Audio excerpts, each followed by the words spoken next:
Okay, so what we're going to do is we're going to look at these different sections of the Bible, and we'll kind of see how geography fits in with them. So the first section we're going to look at is Genesis 1 through 11. So if you guys ever read the book of Genesis, scholars basically divide Genesis up into two major sections, 1 through 11 and 12 through 50. So 1 through 11 has these kind of like big, almost like mythic events, like the creation of the world and the flood, and these really huge, big, earth-shattering things happen. And then once you get to chapter 12, it kind of starts to drill down, and then you get the life of Abraham. And we learn about Abraham in a more intimate way. And then we learn about Isaac, we learn about Jacob and Joseph, and those stories in that second from 12 to 50, they read a little bit more like a novel or something like that. Whereas the first sections are just so grand and big. And so what I want to do is we're going to look through Genesis 1 through 11, and we're going to just kind of look at three different things. I'm not going to talk about the theology of the fall or anything like that necessarily, or we're not going to talk about how God created the world or anything. We're just going to look at some interesting questions that might involve geography. So, where was Eden? So if we look at Genesis 2:8, we'll see now the Lord God had planted a garden in the east, in Eden, and there he put the man he had formed. So a couple of points we want to look at is Eden is bigger than just the garden. So what we got here is the garden is planted in the east in Eden. So it looks like Eden is a bigger region than just the garden itself. Now I'm going to look at the possible meanings of this word, now of the word Eden.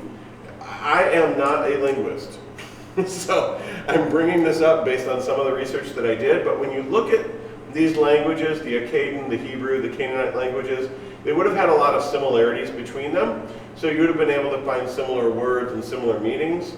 In Akkadian, it has the idea of plain or wilderness. Some of the similar words do. In Canaanite, you get fertile or well-watered. In Hebrew, it has the idea of luxury or delight. And in the Septuagint, this is the Greek translation of the Hebrew scriptures, it has the idea of a paradise. So outside of that Akkadian one, which is plain or wilderness, it just has this idea of a place that's very lovely to be in, a paradise. But where is it? Well, if we look at Genesis 2:10 through 14, we can get some clues. But let me give you actually one real clue. We don't know. we don't know where it is. Well, we did. There was a flood. I know, then it wouldn't be fun at all. I could just show you a map and say, here's Eden. But I can't do that. But we got a river watering the garden, flowed from Eden. From there, it was separated. Okay, so we've got a river coming from Eden, and it was separated into 4 headwaters. The name of the first is the Pishon. I might be mispronouncing this, I apologize. I get really self-conscious when I pronounce these words, and the reason why I do is because before we left for Bolivia, we were kind of actually searching for some like local ministry opportunities, and we found this ad on Craigslist for this small church that wanted a pastor. And they didn't require like hardly anything, but they made sure to mention that whoever applied for this, they had to know how to pronounce all these Hebrew words. And so we were just like, what? Like that's the gold standard of a pastor is pronouncing these. But now it makes me feel really self-conscious every time I say it. Speak with authority, nobody knows it. Yeah, that's true. Well, the name of the first river is the Pishon. It winds through the entire land of Havilah, where there is gold. The gold of that land is good. Aromatic resin and onyx are also there. The name of the second river is the Gihon. It winds through the entire land of Cush. The name of the third is the Tigris. It runs along the east side of Ashur. And the fourth river is the Euphrates. So, there is one river that waters the garden, but then splits off into 4 rivers or 4 headwaters. We know the locations of 2 of them. We know where the Tigris and the Euphrates are, and we've already talked about them. They cover Mesopotamia, and we've looked at those rivers even, but we don't know for sure where the Pishon and the Gihon are. And so that's where things get a tiny bit tricky. There seem to be 3 major options that I can find for this, and I will tell you which one I think it is. But the first option here I want to look at is the mountains of Armenia, which is up here. And one of the reasons why some scholars speculate that area is because we know for sure that the headwaters of the Tigris and the Euphrates are there. Of course, that doesn't account for the other 2 rivers, but at least we get those 2. And then you get near the Persian Gulf, where the Tigris and Euphrates meet. Of course, during biblical times, they didn't meet together down there, but they do now. So again, this is kind of based on like the Tigris and Euphrates River. Just we know where they are. So okay, well maybe it was there. The last one that we have is Canaan itself, or the mainland of Israel. That it would be between Tigris and Euphrates, and then possible speculative locations of the Pishon and the Gihon in or around the Nile Delta. So I'll tell you, my opinion, and I mean, not that this like really matters that much, but my opinion is that I like Canaan as the best option, and the main reason why I do is because if you go back to the biblical passage here, when we talk about the Pishon, it winds through the entire land of Havilah. If you go to some maps of Egypt, which they don't really show very well here, but Havilah actually usually gets located kind of down in this area, or like along the Red Sea. And then Cush also gets mentioned in relation to the Gihon. And so Cush is a kingdom that would have been below proper Egypt, so quite a bit down here closer to Ethiopia. So my sense is that I like this because it seems like the two other rivers that we're not sure about are probably down in here. We know these are here, and this is kind of central to it. I also like the idea that Eden is Canaan, just because Canaan is the promised land, and they come to it, and it's central in the biblical narrative. But again, that's just kind of my guess. I'm probably wrong, but that's my guess. So do you think that the to the east just means east of the Jordan? Like I said, Eden was to the east. It could be. Yeah. I hadn't thought that much about that point, but it could be. So I want to look at Genesis 1 through 11. We're going to look at the Table of Nations. So this is one of those chapters that when I was young, and even now really, I would kind of skim over. So this is after the flood. And Noah's landed, and he's gotten drunk and all that other stuff. And then we get an account of his 3 sons and all of their generations that come after them and kind of where they go. And one of the things I thought would be cool is like this type of passage, when you get to Genesis 10, is a passage that for me, I would read it and I don't know, like who are all these people? Why do I, there's almost kind of a why do I care, which was probably bad on my part. But from this map, we're going to look at 2 different maps. One is complex, this one's complex, and the other one will be a little simpler. But as you can see here, down here, we've got the descendants of Ham. Okay, we can see that the descendants of Ham, all these come around here in Canaan. They're in Egypt. Okay, they're around the Red Sea and the Gulf of Aden down here too. But that's where they mainly are. The descendants of Shem, right, they come up here, up in this area a little bit, over here. And we see that they are settled in the Eastern Hill Country. So Eastern Hill Country would be this. I forgot to mention that the Hamites are in Egypt, Cush, Canaan, and Put. So Cush is down here, Egypt's here. Put, we're not entirely sure, but we think it's kind of this area in Canaan. And then finally, I'm going backwards. The Japhethites are a maritime people. And so they're up along here, up along the Black Sea, up along the Mediterranean Sea, that type of area. So to look at a simple map, we got this. Okay, this is from the NIV Bible Atlas. This one was from the ESV Bible Atlas. And here we've got the descendants of Shem going into the Arabian Desert, going into kind of this area. Here's the descendants of Japheth, the seafaring people, and here's Ham, kind of going down there. So for me, that's helpful just because we get into this point where like everybody's spreading apart in the world.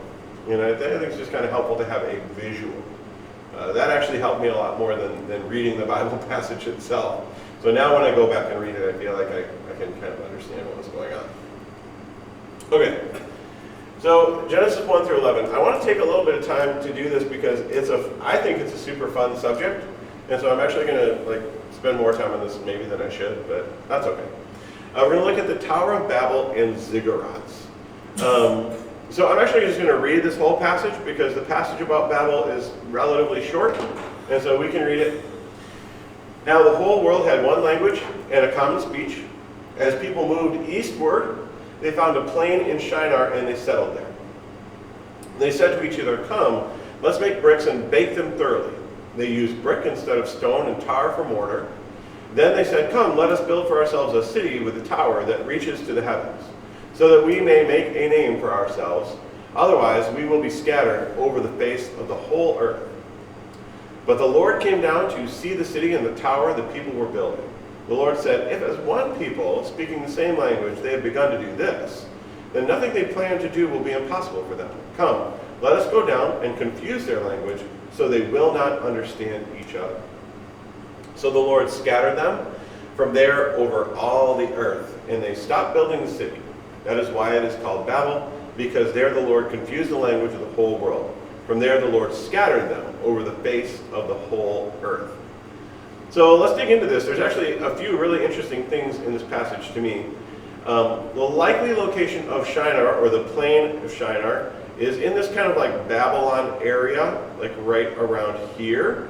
That's what scholars kind of think. So that gives us our setting. So they're in Mesopotamia. And I'd like to point out this little section right here. Sometimes when I read the Bible, you'll have these little like asides, and I think to myself, well, why do they include that? They say to each other, "Let's make bricks," and then the author of Genesis decides to make note of the fact that they use brick instead of stone and some tar for mortar. It's like, okay, like why do I care about that? But what's interesting is that if you remember back in our discussion of Mesopotamia, they don't have much other than agriculture. So they don't have quarries of stone that they can draw from, whereas Israel does. So the Israelites, the earliest readers of Genesis, would have known how to build architectural structures out of stone and tar for mortar. But the Mesopotamians had to make mud bricks and then bake them and build their structures out of mud bricks. So even though I don't know that this adds like a ton of depth to the passage, I just think it's kind of one of those cool, like, oh, okay, now I might see why they would add that. Because they're just kind of saying like, oh, this is what they did and it's different from what we would do now. So they would have been familiar with stone and mud brick. The Mesopotamians didn't have stone, so they would have to make the bricks. So here's what I want to do. I want to look at some common conceptions of Babel, and this was really fun to do. I really enjoyed making this little section. So when I talk about like using geography and archaeology as sort of like a bridge for our imagination, one of the things that can happen, I feel like, is that we can use a lot of other extra sources for our imagination. Here's an example of what I mean. Peter Bruegel the Elder, painting from 1563. This is probably the most famous painting of the Tower of Babel. I love this painting. I think it's awesome.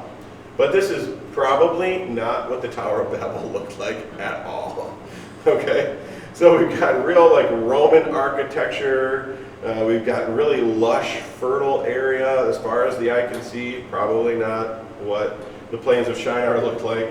And I just did a bunch of these, so we're just going to scroll through them really quick because I think they're fun.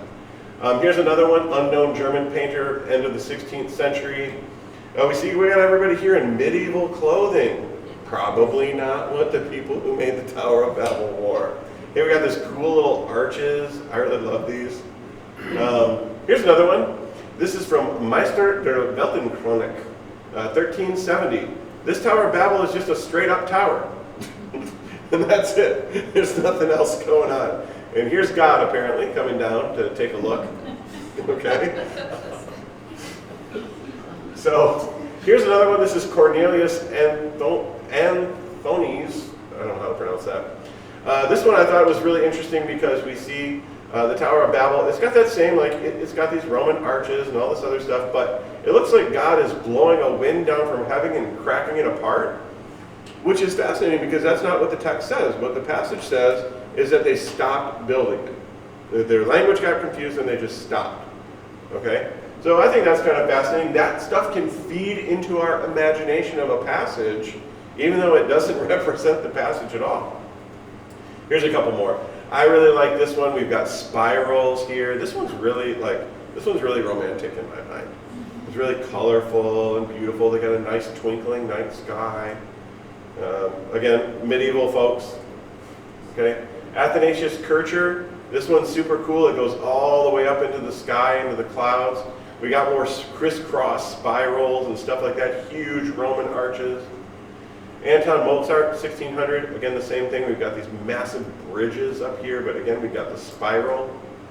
A lot of these medieval painters, for whatever reason, thought that the Tower of Babel was a spiral. I'm not sure why. But here's the last one, Abel Grimmer, 1610, another spiral. I probably shouldn't have included this one. This is a little overkill, but whatever. A common theme with all of these is that they are all paintings rooted in a medieval conception of architecture, and in some ways these paintings may actually distort our understanding of the passage. Why? Because a lot of scholars seem to think that more likely what the Tower of Babel was is a ziggurat. So this is a structure that you'll see in the Mesopotamian world. We've had a lot of archaeological digs finding these, some large, some small. Basically, we've got a rectangular structure that has a main feature of a big stairwell coming up here. In this artist rendering, we've got some rooms over to the side. I'm not sure if this is a gutter or what it is, but basically leading to one big room up here. Now, here are some common features of ziggurats. There's no inside. The interior is filled with dirt. So if you guys think about the pyramids, when you go to the pyramids, you can go inside. It's a giant tomb. And you can take a tour. I don't know. Can you take tours inside of them? I don't know.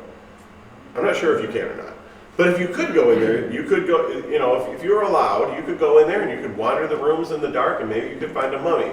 Well, you won't find that here because this is all just dirt. And it's inside, it's dirt, and they built a structure around a dirt mound. Each ziggurat was made for its own deity. So we know that the cultures surrounding Israel in the ancient Near Eastern world were polytheistic. So each ziggurat had a deity that would have been like assigned to it. So larger ziggurats would have been dedicated to a patron deity or a main god. We don't have time necessarily to go through all the different gods of Mesopotamia, although that's super fun in its own right. It's just helpful to remember that when we think about these cultures, like if you think about Greek culture, okay, you think about Greek polytheism, they have all these different gods, but Zeus is a main god. Like Zeus is more important and more powerful than Hermes, okay? If you guys remember your Greek mythology and Greek gods. But the idea here is that they would have had main or patron gods, and so a larger one would be dedicated to a main god. The main feature was that large stairwell that we pointed out earlier, and at the top there would have been a small room with a bed made for the deity to rest. Okay, so the deity would come down and would kind of like chill out in this ziggurat, hang out for a little bit, I guess. I'm not entirely sure what they would do. Maybe they would sleep, I'm not really sure. But it was a place for them to rest. So it's not necessarily a place where people, average people or priests or anything like that would have been going to do worship, as far as archaeologists understand. Because what we find when we kind of dig around some of these areas is that there were temples or temple structures near the ziggurats. So they were a part of a temple complex. So you can see here in this artist rendering, we've got that bedroom at the top, and there would have been like a bed or something like that inside there for the god. So they were not. So when we think about Mesopotamian cities, I kind of misplaced this slide a tiny bit, but I think it fits well enough for me to just leave it alone. They were not meant for the private sector necessarily. They mostly consisted of public buildings, and at the center of a city was typically that temple complex, which might include a ziggurat. So when we think about these Mesopotamian cities, it's not necessarily a place of high business for all of them. Some of the larger cities they might have, but not necessarily. That temple complex, that ziggurat, would have been like the center or a main feature of a city. So here's probably the most famous ziggurat that we still have. There's just a couple of pictures of it. You can look up more online if you want to. But this is a ziggurat at Ur. And we'll talk a little bit more about Ur in a bit. But I just want to point out that you've got those features, you've got those stairwells, you've got nothing going on these sides. In this aerial view, you can see that the top is not there. So we don't have those upper levels, maybe level 3 and then the bedroom. So we don't have that. Now, you could possibly speculate, I don't really know why it's that way. I couldn't figure that out. If that was the Tower of Babel, maybe they just didn't finish it. And so that's why it's not there. I don't know. It could be a possibility. But when we go back to That passage, we can, oh man, I don't want to scroll through all these, but I guess I will, because it's really fast with this clicker. We go back to that passage, we got this idea of the Lord coming down and visiting the city, and that was kind of the idea that these people wanted. They wanted their gods to come down. It wasn't so that they would build something so high up that they would reach God. They wanted something that God would come down to. And that's what he's doing here, but he's not really pleased. The Lord is not pleased with what's going on. So I just think that's a fun way to think about geography and archaeology. This is probably more of the archaeological detour that I had. Okay, where am I at in terms of time? Okay, I'm doing good. All right, so now we'll look at the patriarchs. We're going to talk about Abraham, we'll talk about Isaac a tiny bit, we'll talk about Jacob and Joseph. Joseph a little bit too, not as much. Basically what I'm going to do is, for this part, and really for this last part about Babel and all of that, I really kind of built on what I plan to do for a 101 in August. And the 101 I'd like to do in August is going to be an overview of the Pentateuch, the first 5 books of the Bible. And so I'm not really covering what most people would think of as like the most important parts of Abraham's life. You know, like Abraham has these covenants with God. Well, I'm not really going to talk about that right now. I'm not going to talk about Abraham sacrificing Isaac. I'm not going to talk in depth about Joseph wrestling with God or his relationships with Laban or anything like that. We're really just going to look at some sections of their lives that require a little bit more of a geographical understanding of what's going on. And I hope that this will kind of like feed into my class on the Pentateuch. So if you're here now and you don't hate this and you decide, I will come back and do the Pentateuch one, this should help you build on that or help like lay a little bit of a foundation. Okay, so one thing to note about the time of the patriarchs, like Abraham, Isaac, and Jacob, is that in the ancient Near East, it was a really pastoral setting. So a lot of people were keeping flocks and herds. That was a big economy. Okay, and they were semi-nomadic, a lot of them. Their existence is based on seasons. So when we call them semi-nomadic, we mean that they're not moving around all the time. They're moving around based on the needs of their flocks and their livestock. So maybe they need to graze here in one place in the summer, and maybe they need to go another place in the fall and winter and that sort of thing. And a lot of people would have camped around the cities and sort of used them as a home base. Okay? So let's say is our example, which we'll talk about in a minute. A person could have a set of livestock that they take care of, and they're semi-nomadic, so they're moving around all the time, and they might live in tents, sort of, and they might use these cities as they move around as sort of like home bases. They might not live inside the gates of the city, but they would use it as a resource. So let's look at Abraham in particular. So I want to start out with actually, and one of the reasons why I want to do that is we've just talked about it when we talked about that ziggurat. So here's the account of Terah's family. Terah became the father of Abram, Nahor, and Haran became the father of Lot. While his father Terah was still alive, Haran died in Ur of the Chaldeans. So I've highlighted this just to let you guys know that this is where Abraham's from. He's from Ur. All right? Now, my junior hires, when I taught this in Bolivia, they thought that was really funny. Just saying Ur. That's what they wanted to do all the time. But that's where he's from. If we read on, we find down here, Terah took his son Abram and his grandson Lot, son of Haran, and his daughter-in-law, and they set out from Ur of the Chaldeans to go to Canaan. But when they came to Haran, they settled there. Now, for whatever reason, and I don't know what my reason was, I failed to just make a slide, and I should have just made it really quickly here, but if we go all the way back to those maps of the Fertile Crescent, when we think about Ur is kind of down near like Babylon, near the Persian Gulf a little bit. So when Abraham moves, he is moving like really the entire length of that Fertile Crescent. He comes up to Haran, which is up at the top peak, and then he'll go down to Canaan. So we need to think about his journey as being like massive. This is not a small little undertaking for him or his family or his servants or anybody. This is moving like worlds apart for him. So let's look at Ur. It's about 200 miles south of modern-day Baghdad.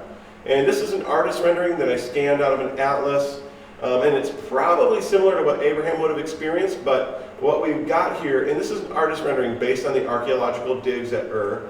We've got the ziggurat, which we looked at, and it looks like there's some type of courts around it and other temple complex buildings. Here we see that we've got buildings for residencies, so there's residencies that kind of surround this. It's got gates, of course, so it's fortified. And then we've got a north harbor along the Euphrates River, and then we've got a west harbor. One of the things I'd like to point out is that if you go to Ur today, it's not on the Euphrates River. Why? Because the Euphrates River has changed course over time. It flows in a different area. But we can see evidence of these harbors in the archaeology. So let's jump ahead now. So we know where Abraham is. Actually, let me pause just for 1 second. One of the things that I think is important about remembering that Abraham is from Ur, even if he wasn't a proper resident, let's even say he was one of these semi-nomadic guys as he was growing up and he lived just outside the city. He is from this area. Ur is, in his time, a fairly large city. Compared to our cities today, it's tiny.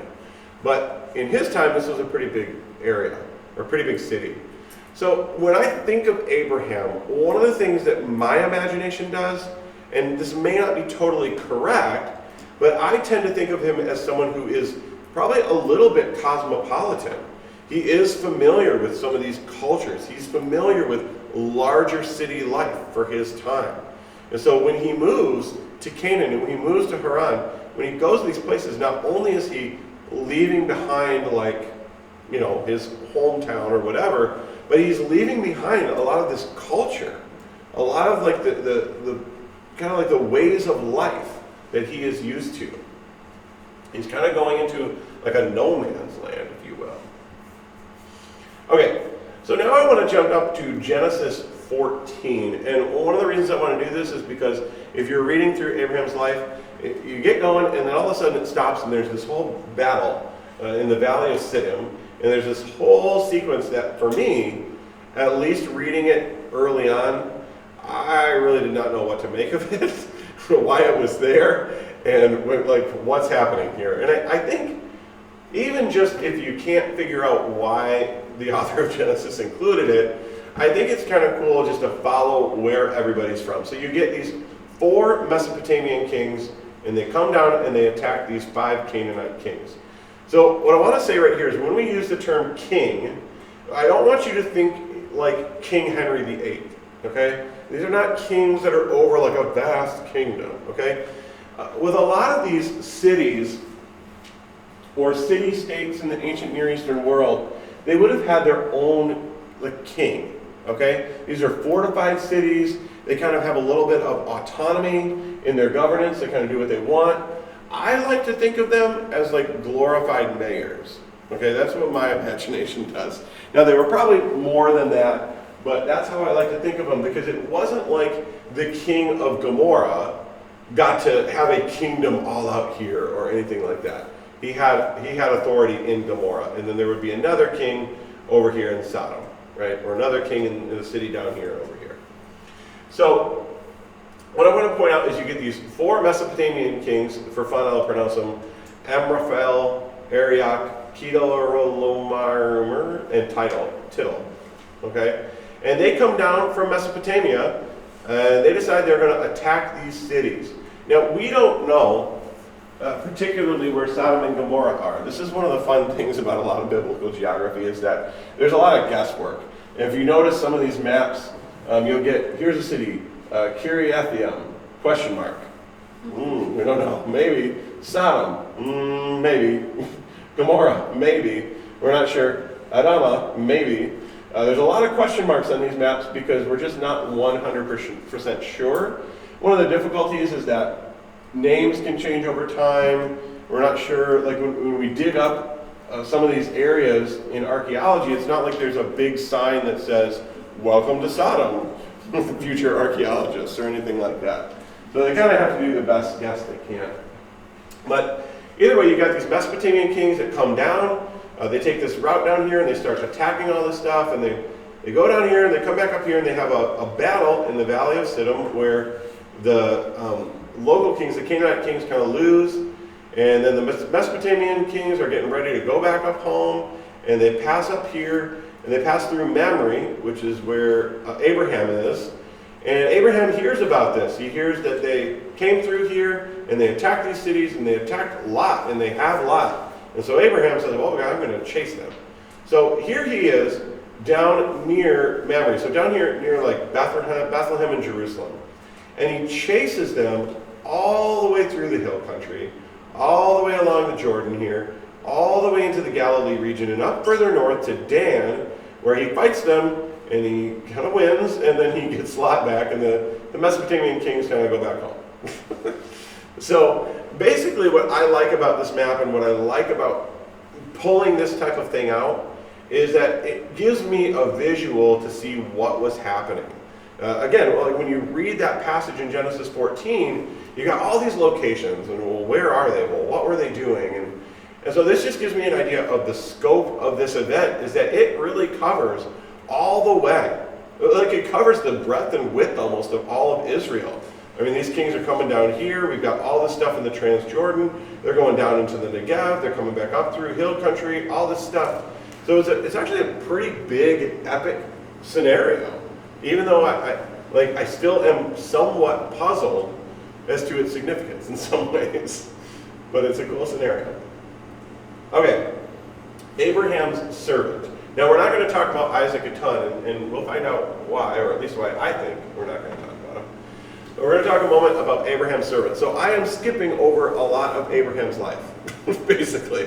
I'm jumping like 10, 12 chapters here, and I'm not talking about the covenants, I'm not talking about the sacrifice of Isaac, I'm not talking about the birth of Isaac, I'm not talking about Abraham's visits into Egypt or anything like that. We'll talk about that when we do the Pentateuch. But I did want to talk about his sending his servant to get a wife for Isaac. So here's a couple of selections from Genesis chapter 24. Verses 1 through 4, Abraham was now very old, and the Lord had blessed him in every way. He said to the senior servant in his household, the one in charge of all of what he had, or all that he had, put your hand under my thigh. I want you to swear by the Lord, the God of heaven and the God of earth, that you will not get a wife for my son from the daughters of the Canaanites, among whom I am living, but will go to my country and my own relatives and get a wife for my son Isaac. And then we jump down to verse 10 through 11. Then the servant left, taking with him master's camels loaded with all kinds of good things for his master, or from his master. This is most likely a dowry for the bride-to-be, for Rebekah. He sets out for Aram Naharaim and made his way to the town of Nahor. Okay, and we're not going to read the rest of it. But basically, what I want to point out here is we've got his starting point is in Hebron right here. Okay, and that you can find out in Genesis chapter 23. But then where is Nahor? Well, we don't actually know. Okay, he goes to the town of Nahor. We don't know. Some scholars actually suspect that Nahor might not be the name of a town at all. It might be the name of a relative, so that he's going to a relative. But either way, he's going up into this area of Padan Aram, where the town of Haran is at. Because if you remember, for the story of Genesis, remember Abraham comes up from down here in Ur, and he goes up the Fertile Crescent, and he comes up here, and then he strikes out on his own to go down to Israel. So a lot of his family is still up there. A lot of people that he would have known. So he wants Isaac to have a wife from his family. He does not want to have Isaac to have a wife from amongst the people here in Canaan. So I think it's really important to remember when we think about Abraham, that he truly is like a sojourner. Like he's in a strange land his whole life. He does not necessarily even trust to marry the women, to have his son marry the women that are around him. So the journey length for this servant would have been about a month. So it's not a quick journey. It's a pretty long one, which explains why when you get into the actual negotiations that this servant has for Rebekah, you'll find out that Rebekah's father is like, oh, stay for a while and like hang out. And the servant is like, no, I want to go back home. Well, probably why he wants to go back home is that the journey is a long one. It's not a quick journey. So he's ready to get back to his master and tell his master what he's done. So what about Isaac? He appears to have stayed in the Negev. So down up in here, this map has it as the Negev. But he appears to have stayed down here in the Beersheba region, that type of area, for basically his whole life.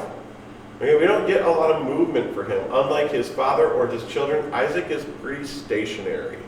So when you think about Abraham, Abraham's moving the whole length of the Fertile Crescent. When you think about Jacob, which we'll get to in a minute, Jacob is kind of up and down the length of Israel, and he goes up into Mesopotamia as well. When you think about Joseph, Joseph goes down into Egypt. But Isaac really just appears to spend his whole life in that Beersheba area. So my explanation for why Isaac isn't featured is that his life was probably relatively uneventful.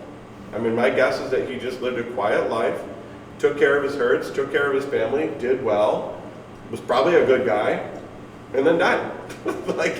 And so the biblical authors probably would not have thought, well, we really need to include this. Well, what are you going to do? There's not much you can say, probably. That's my guess. I don't really know. But let's move on to Jacob, and we'll talk a little bit about Joseph too, but we'll talk about Jacob and then Joseph. So one of the things I want to point out with Jacob is that he also goes to Haran. He takes basically the same journey as Abraham's servant did. Okay, he just starts a little bit further here down in Beersheba. So the starting point is Beersheba. We can see that if we go back to Genesis 26. The purpose of his visit, though, purpose of his journey is fascinating because it contrasts with his brother. So if you go to Genesis 26, you look at 34 through 35, you'll see when Esau was 40 years old, that's about how old I am. I'm going to turn 40 in 3 months. So he married Judith, daughter of Berai the Hittite, and also Basemath, daughter of Elon the Hittite. They were a source of grief to Isaac and Rebekah. Okay? So Isaac and Rebekah did not like these women. The Hittite kingdom was up here in modern-day Turkey. I'm not exactly sure where Esau got these Hittite women, but he did. He married Hittite women, and they're a source of grief. Now, I will say that one of the things I think is just, I don't know, like for me to use my imagination, what I think about is this. I come from the north. I come from Michigan, right? And I married a woman from the south. And I guarantee you that I have been a source of grief at least a few times for my mother-in-law, okay? So I like this idea, I like this just because it helps me to imagine that like they've got these Hittite women, and the Hittite women have different culture, they probably have different gods, they might even speak a different language possibly, I don't really entirely know, but this idea that they were a source of grief could be really related to their culture and who they were and what they were involved in.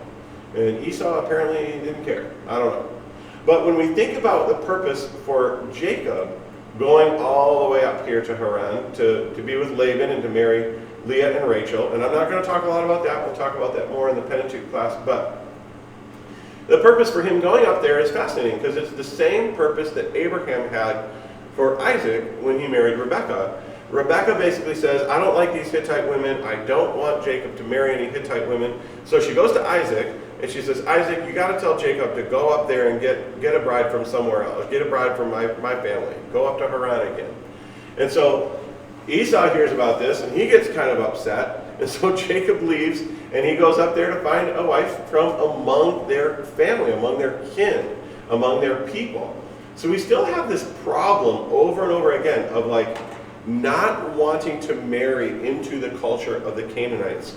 And one of the things I think is super fascinating about that is that if you read the law, you'll find a few points, especially in Deuteronomy, and where there's an emphasis on not marrying outside of Israel. And some of that emphasis is related to they have other gods. And so if you marry into them, they're going to bring those other gods and they'll lead you astray.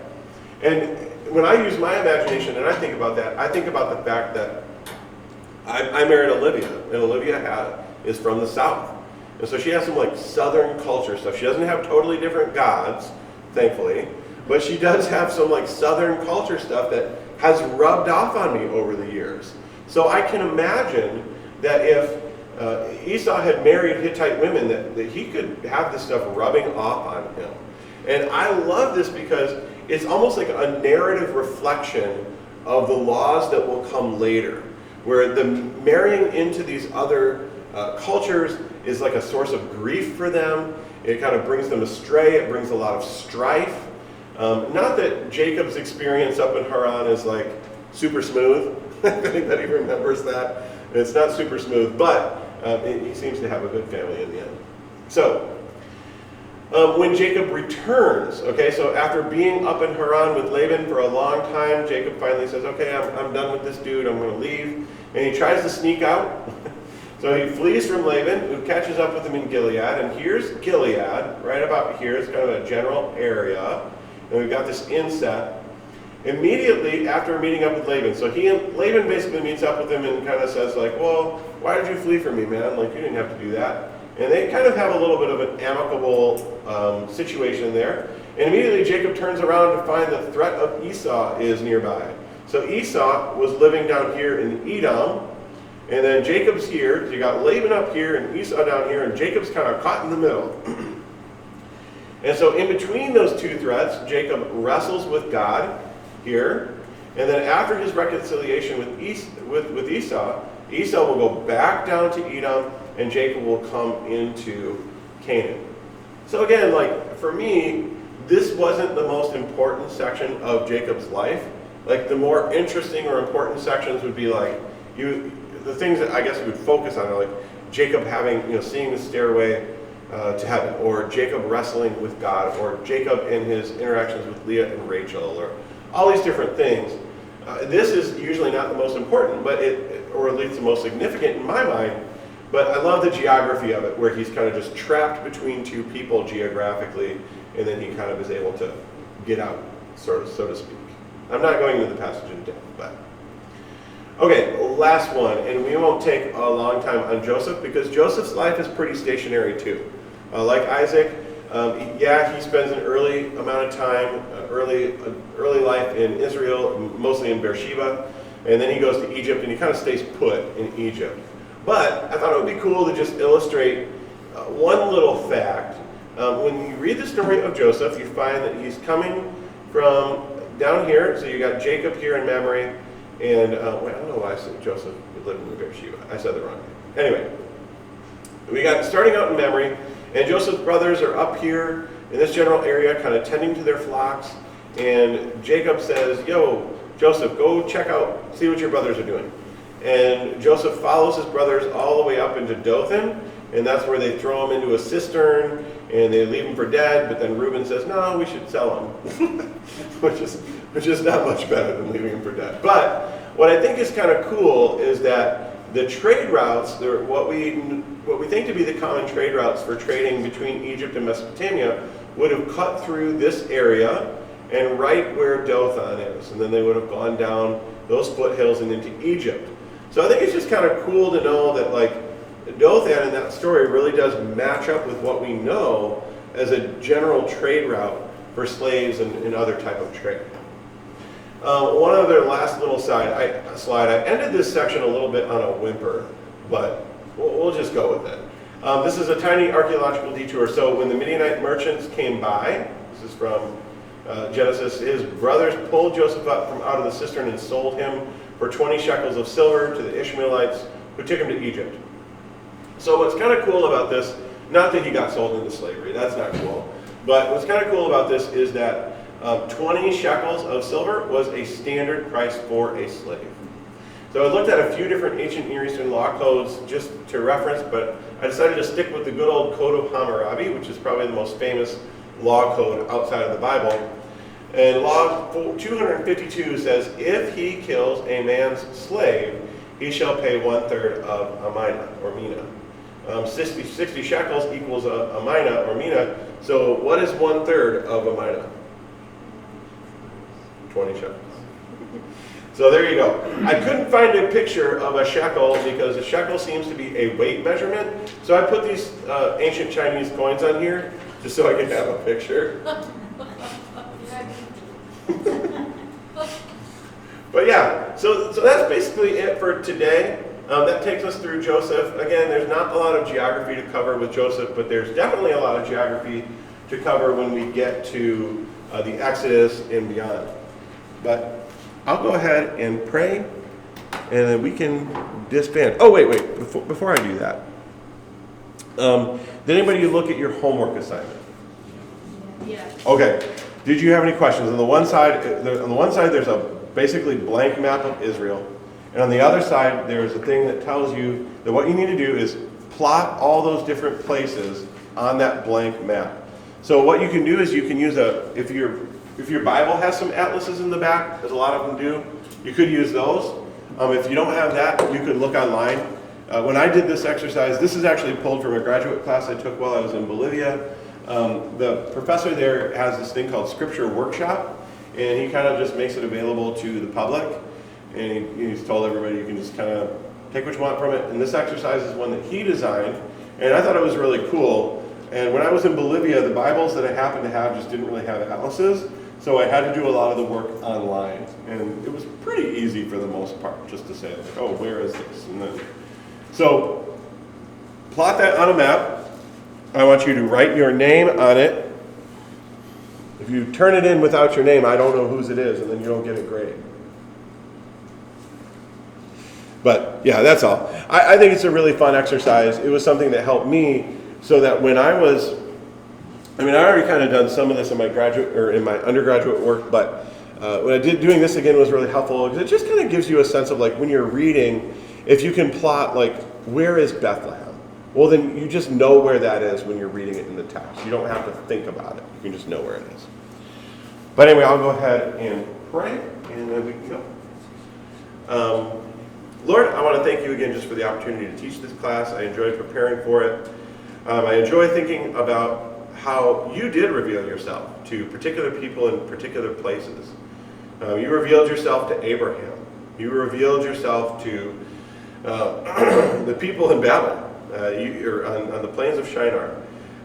You have revealed yourself in so many ways, and I think it's just important, God, that we understand that you work with us in history. You are a personal God who has shown himself to us. And so we thank you for that.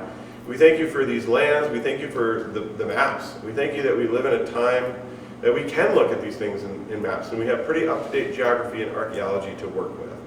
Help us to use that and use it well. In Jesus' name, amen.